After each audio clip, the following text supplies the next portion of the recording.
Hi, my name is Pat Frazier, and I'm a psychology professor at the University of Minnesota.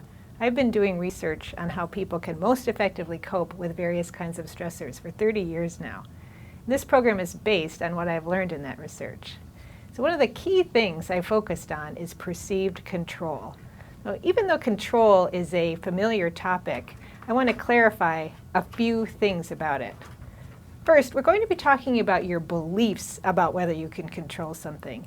And this is important because two people can experience the same event and one may see it as controllable, whereas the other may not. So for example, one person may see a medical problem as controllable because they can go to the doctor, follow treatment guidelines, and so on. But another person might see a medical problem as outside of their control because they had no control over the fact that they actually got the problem.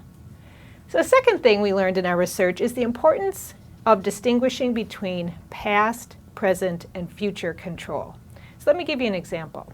Let's say you strained your voice. You can focus on the past and what you could have done differently and how you might have prevented it, and kind of go over and over that in your mind. So there are some lessons you can learn from the past, but simply focusing on what already happened isn't helpful. What's past is past, and what's done is done. So taking the same example, rather than focusing on the past and what you could have done differently, you can focus on the present and what you do actually have control over now. And that's what we call present control. This means focusing on how you react to your voice problem, how you're thinking about it, how you're feeling about it, what you can do about it now. So it's really about focusing on what you do have control over in the present. So no matter how uncontrollable something may seem, you always have control over how you think about it, and through how you think about it, how you feel about it too. The other aspect besides past and present control is future control. And that has to do with trying to prevent something from happening again. While we can do some things in the present that may influence the future, we often don't have direct control over the future. Worrying about things we cannot currently control can keep us from focusing on what we can control in the present.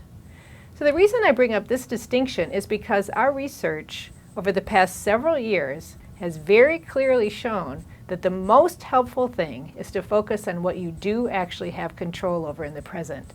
Not focusing on the past because you don't have control over the past anymore, and not spending your time worrying about the future.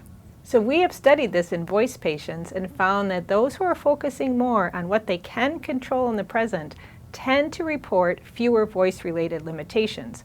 For example, they have fewer problems with their jobs, their other activities, and their relationships. They also tend to report less anxiety and stress. So we developed this program to give voice patients like you some tools for increasing their perceived control.